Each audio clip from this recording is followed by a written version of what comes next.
What's up, my fellow sports enthusiast? Welcome back to Elijah Talks Ball. Elijah here, star of the show.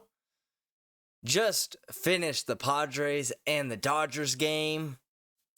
Have to shout it out real quick, even though this episode is going to be dedicated to football. What a game. Fernando Tatis, if you haven't heard of him, go watch his highlights. He is on an absolute tear right now. They take the lead 2-1 against the Dodgers. Elimination game tomorrow in San Diego. Win or go home for the Dodgers. So, should be very exciting. If you're on the Eastern Seaboard, it'll start at 9 o'clock p.m. Maybe have a couple energy drinks. Don't want to miss it. As well as all the playoff games so far in the postseason, they've just been classics. Exciting year. You don't want to miss out on the action. If you're not big on baseball, just give it a shot. You never know what you like. I mean, how many times in your life have you tried a food that maybe you thought you weren't going to agree with? Now it's one of your favorites. Same with movies. Been on the fence. Do I want to commit 2 hours to this? I'm not sure it's my style. Ends up being one that you go back to. So check out those games, all 4 tomorrow. Should be great. But today's episode is What's News Wednesday. And boy, do we have a lot. Today was an action-packed day in the NFL as far as acquisitions / transactions / roster movements. Nothing better than a random Tuesday, just getting some stuff to talk about. So we're going to dive into a few things, as well as we're going to look at some powerhouse teams, as well as maybe some potential trade candidates for the upcoming weeks. So before we start, like and subscribe, comment down below. Let's have a conversation. I love talking ball, and I'd love for you guys to talk with me. So without further ado, let's jump on in. And the first news we have for today is the news that made me jump out of glee. Drake Maye is now the starting quarterback for the New England Patriots. I've been waiting for this moment ever since April. How long was he going to sit behind Jacoby? How long was he going to try to marinate and become a better player by sitting on the bench? Apparently only 5 weeks. After the outing that Jacoby has had the past couple weeks, it was just evident that while he's trying his best, and I think there's probably 99.9% of people around the league that think Jacoby is just a great guy, great person in the locker room, really somebody you want on your team, which is why the Patriots brought him in to help Drake Maye move along with everything that goes with being a starting quarterback, potential franchise quarterback, and it has helped. But at some point, you have to have a serious conversation about, are we hindering this team's ability to win games? And I don't believe really anybody thinks that the Patriots are going to be a playoff push team. Clearly, it doesn't seem in the cards this year. But this team has more talent than a lot of people give enough credit for. You know, we obviously have a very good defense that, even though has given up a couple of shaky outings this week, it's because they're on the field for over 2/3 of the game. And they just get tired. Offenses figure out how they're playing you. You guys get a little winded, and it just snowballs into bigger leads. And those long drives, they really stack up because the Patriots aren't giving up big touchdowns in short scoring drives. You have to be methodical to go down the field on this team. And by the end of the game, you can see it. But also, how much more is Drake Maye going to learn sitting on the bench? We saw in the preseason and in the brief moment during the Jets game in week 3, there's something there. And obviously, there's something there because they drafted him 3rd overall. There's not a lot of 6'4", 230-pound QBs that don't pan out in the NFL. And my biggest warning to Boston sports fans, we're going to go through some struggles. It's going to be rocky. There's going to be some lows. There's going to be some plays that you're like, I can't believe that he just did that. But that's fine. The main thing we're looking for in this stretch that he'll be the starter, presumably for the rest of the year. I can't imagine you go back to Jacoby. You have to commit to him at this point. You started him. You don't want to shake the guy's confidence saying, oh, you're playing bad. We're going to yank you. You let him go through those growing pains. Joe Klatt said it today. Failure is the biggest recipe in growth. And we're going to have some failures, and that's fine.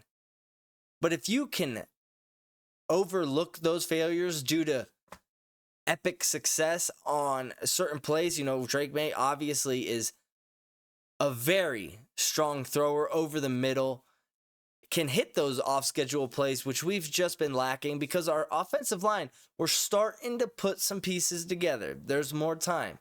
Jacoby's just holding the ball up for too long. It looked like he didn't want to pull the trigger over the middle. But also our wide receiver core. We benched Tyquan Thornton. Bring in Kayshon Boutte. He makes a couple nice catches. Looked very good in the preseason. Jalen Polk. I hope he gets more chances because he's shown that, he could be a guy.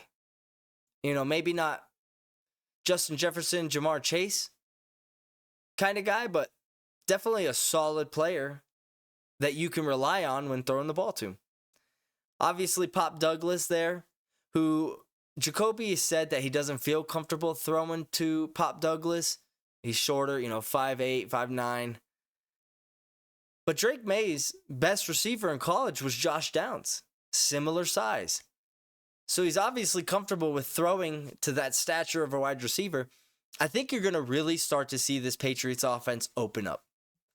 Obviously, he can scramble, make off-platform throws. If the back is turned to him, he can scramble for great yardage and pick up a 3rd and 8 with his legs. But this Alex Van Pelt offense is predicated on pushing the ball down the field over the middle. This is not an air-it-out Bruce Arians style offense where you're just sending it deep on the sidelines. They want to run the ball and hit play action over the middle off of that. And Drake Maye was one of the best quarterbacks throwing over the middle in college. He's also very comfortable in the red zone, a tough area for any quarterback, especially a rookie, to succeed in. And those are two areas that, obviously, we've struggled immensely so far.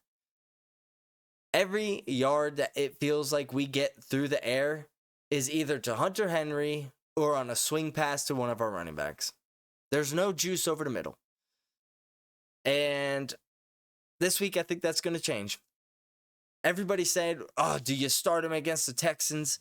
That's a tough defense to go up against in your first game. Newsflash. You're going to play tough defense every week. This is the NFL. You're not playing in the ACC anymore. You draft this guy because of what you believe he can do for your offense and that he can attack the best defenses and lead you to wins and get, score in the red zone. Instead of kicking field goals, cash in for touchdowns. That's the difference in a game a lot of the time. So you can't be hamstrung by the fact that you're worried if this defense is going to be too tough to go against. That's not how the NFL works. You either shit or you get off the pot. And I hope Drake Maye shits a lot. So, super exciting news. So hyped up. Called my dad. Called my girlfriend. Yelled while I was driving. Pumped up for Drake Maye to make his first start. Just want to see some highs, baby. That's what I want. Some plays where you feel like, all right, we made the right decision. As well, looking around the league, you got Jaden Daniels, Caleb Williams, and Bo Nix all playing well. They're starting to come into their own. So maybe this draft class was legit. And usually there's one bust, but history while it can give you some insight to the future, it's not a straight A to B example.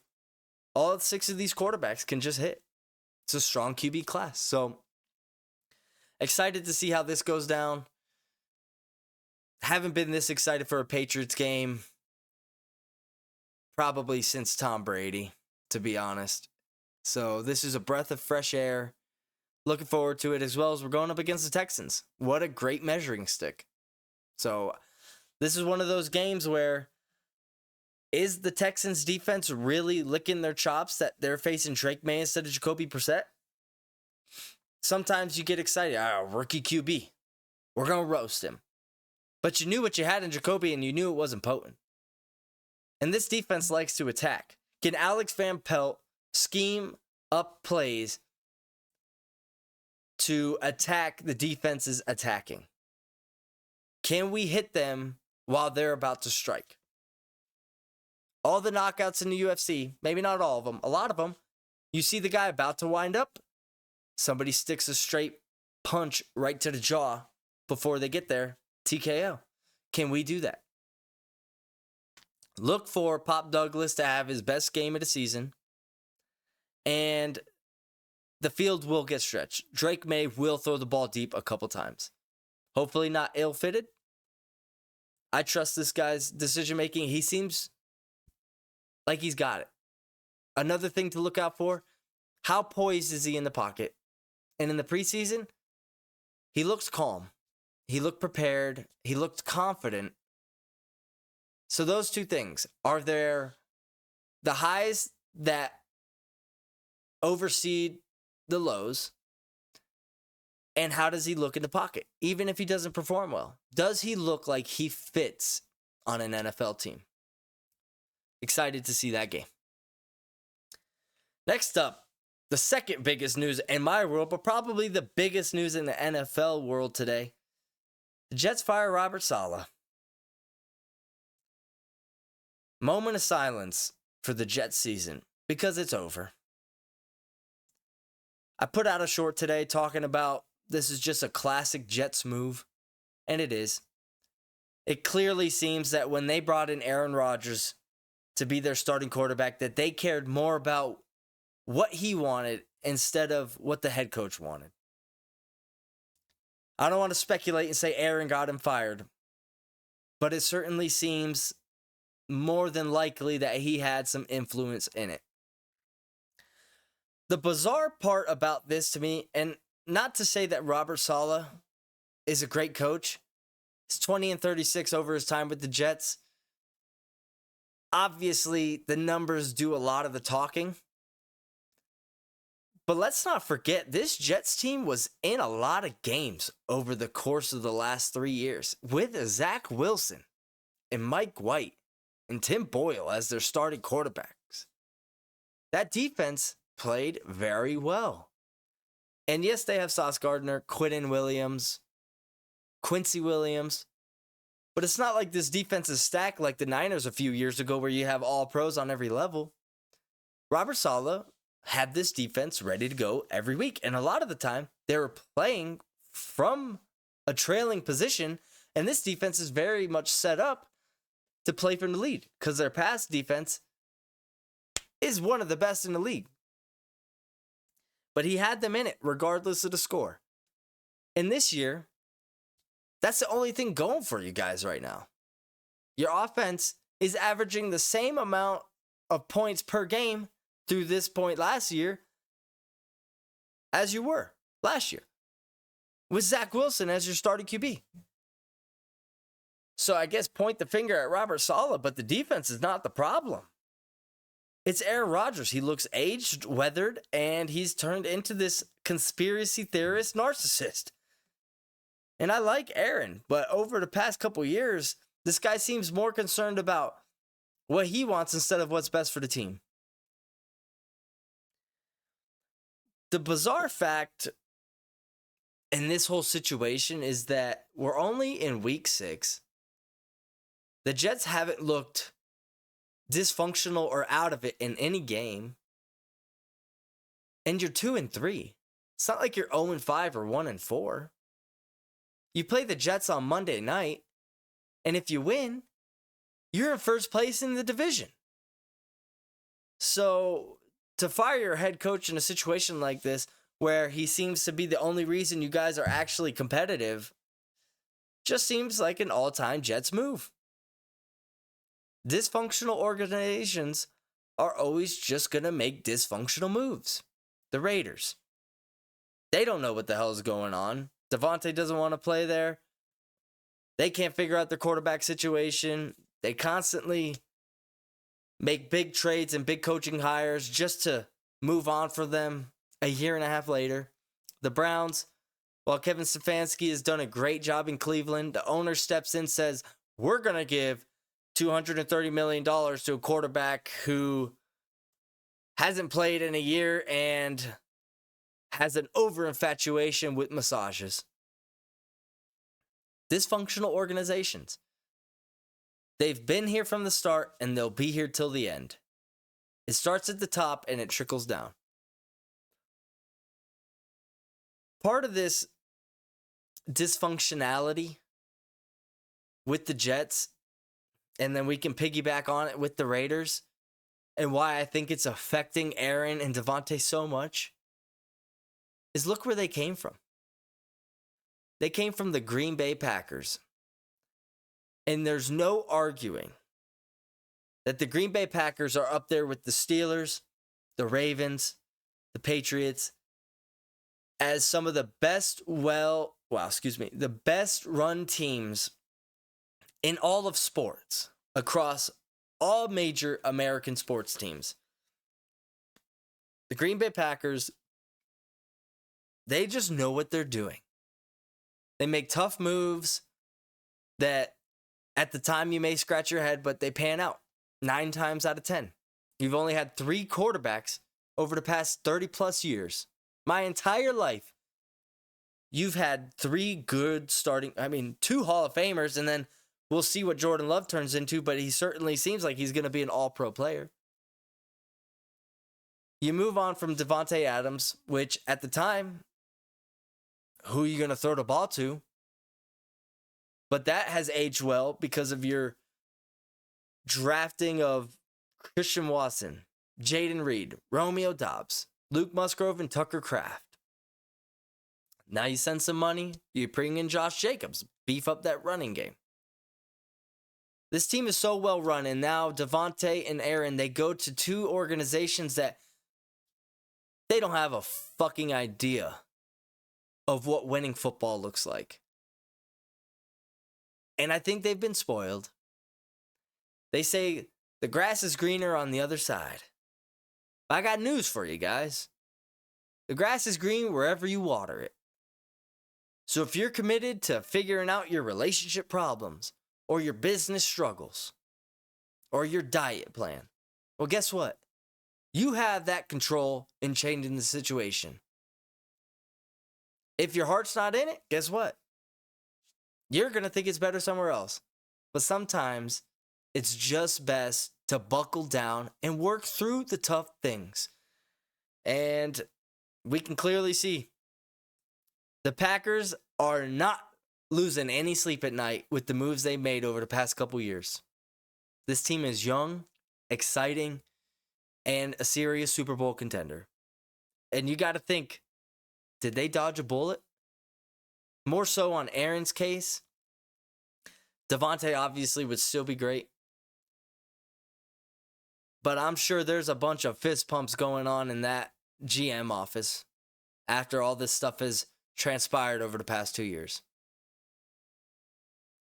Another thing with Davante Adams.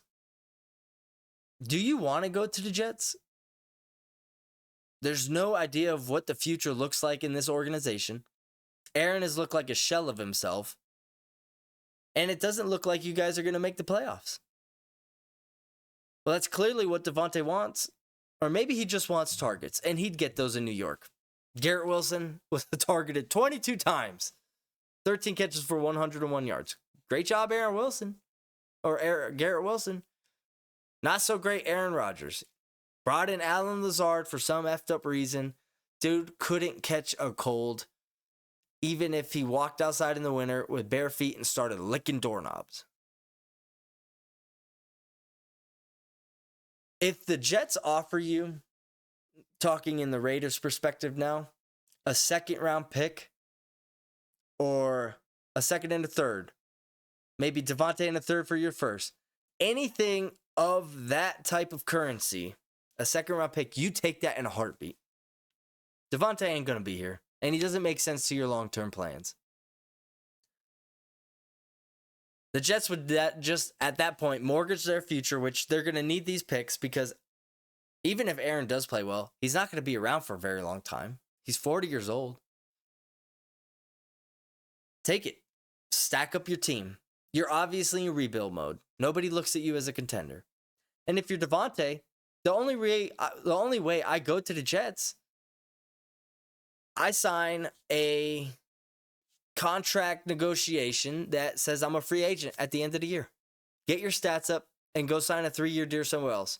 Because he clearly still has got some skills, and he doesn't seem like a weathered wide receiver by any means. If I'm him, I want to hit the open market again because I'm scared to death of what the situation in New York looks like.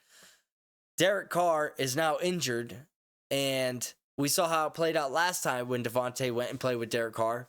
He got benched, kicked off the team, basically. So, do you really want to go to the Saints? I think you want to try to get to a team that, like the Patriots, if Drake Maye shows that he's got it, you come in for 2 years and be his number one, get a lion's share of the targets, make a little bit of money. They got the money to spend. A team like that, the Steelers, maybe they figure something out. They need a dominant one. You probably want to hit free agency again. And maybe going to the Jets in this situation is best because you can pad your stats a little bit. But you're going to want to chase championships, I would imagine. And the Jets and Saints, they're just not the teams to do that with. 2 more topics on What's News Wednesday. I want to take a little trip to the NFC North. We just talked about the Packers, Super Bowl contenders. The rest of this division, though, is the most stacked division in the NFL. You got the Lions, who a lot of people picked to win the Super Bowl. You got the Bears, who, even though you had the rookie QB there, people expect them to win 9 to 10 games, and they're starting to come along a little bit. Obviously, the Packers, who will probably be in the playoffs. And now the upstart Vikings, the biggest surprise of the NFL year, are 5-0. The best part about this division, though, is they've only had one interdivision game, and it was the Packers versus Vikings, and the Vikings won. So that means that these teams, all with winning records, are going to have to face off 6 to 8 times, or 5 to 6 times over the rest of the year. It's going to be a crapshoot. This division could look upside down by the end of the season. You expect the Lions to come out on top, but the Vikings have shown that they are no pushover. This team is legit. First couple weeks, you wonder, all right, hot start, that's cool. You're 5-0. If you're 5-0, it is no fluke, and especially with the teams that they've beat. Niners, Texans, Jets, Packers. These are some teams that we really held in high regard coming into the season, and they boat raced them. Obviously, the Lions, probably the most talented roster in all of the NFL. Excuse my dog being a barky boy. Lions have most likely the most talented roster in all of the NFL. The Packers are young and ready to play anywhere, anytime. And Caleb Williams is starting to come into his own. Puts over 300 yards, a couple touchdowns, starting to look a little less frantic in the pocket. So these games coming up, and another beautiful part of this is 2 of these teams play outdoors in crazy cold areas. So some of these games towards the later part of the year might get a couple snow games for the division. Can't wait to see what unfolds. Right now, I got to put my money on the Lions. I believe in the Vikings, but not as much as the Packers. And that's why this 5-0 start is so important. It's because now you have some wiggle room. If you went 500 for the rest of the season, you're an 11-win team. So you've built yourselves some room for error. I think the most pressure in this division is probably on the Packers because the Bears, I would expect them to win 7 to 8 games. You know, they have a lot of talent. There's a lot of building blocks there. This division, I mean, we've been talking about it for 5 minutes. It's so talented. And the Vikings, you're kind of in this situation where nobody expected you to start off like this. So if you make the playoffs, it's kind of a bonus. What was your ceiling with Sam Darnold? You're kind of looking into the future by drafting J.J. McCarthy. The Lions, the pressure's on them to make the playoffs and go far in them. I don't think we really doubt that. This team clearly is led by Dan Campbell very well, and they just have pieces on every level. That defense will probably start to come into its own in the later parts of the year. But Jordan Love has been off to a slow start. In all the games that he's played, he's kind of slow in the first half. It takes him a little bit to get going. Is he just more of a second half player over the game and the season? Because he caught fire last year. He catches fire in the second half of the games this year. So do they kind of middle around and get through the first part of the season 5-4, 4-4, and then just rattle off 6-1, 7-1, and make the playoffs that way? I think they have the most pressure though, because you're in a stacked division that is going to be incredibly hard to get to the playoffs. But you had higher expectations than the Vikings, than the Bears, kind of on par with the Lions. And you just gave Jordan Love all this money. You got to make the playoffs. So I wouldn't call it uphill sledding because they're 3-2. But this whole division, don't be surprised if we only see a team or two out of this division as talented as it is, because their wins cancel out in the division and they're beating each other, causing their overall to be slightly lower than we thought. Finally, we're going to talk about the trade that needs to happen. And there's a couple factors in it. Factor number 1. How long is Tua Tagovailoa out?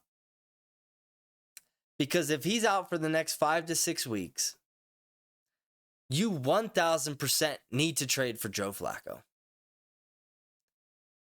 Joe Flacco has shown over the past 2 years that he is a top 20 starting quarterback in the NFL.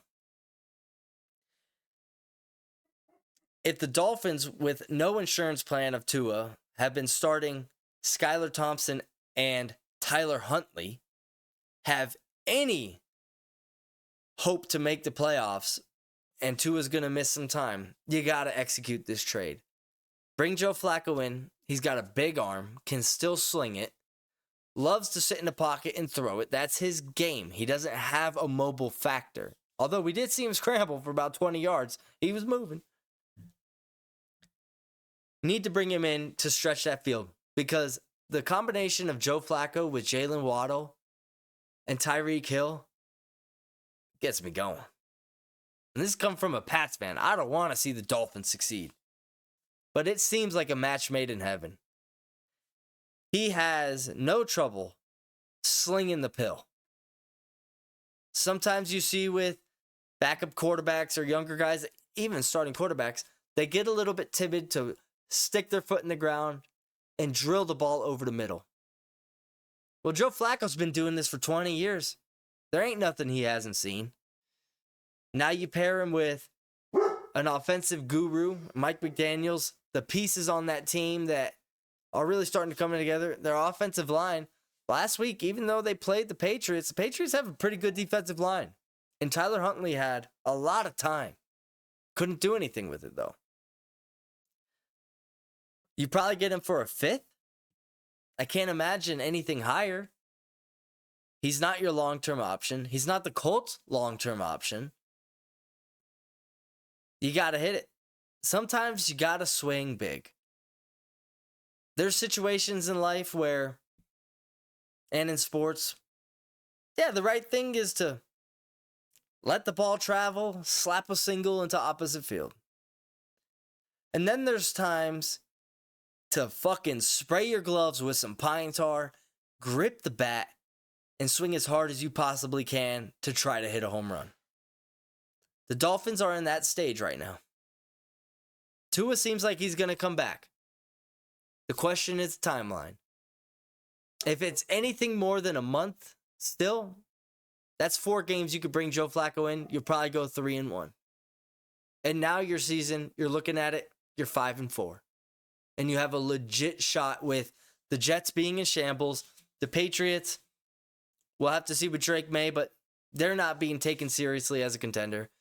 And then the Bills, a little bit of pig lipstick going on over the past couple weeks. Didn't really beat anybody over the first 3 weeks. Lost the last 2 games to serious contenders. So this division is very much up for grabs. I don't want to sound redundant, so we're going to end it there. Guys, like I said, check out the baseball playoffs. It's electric.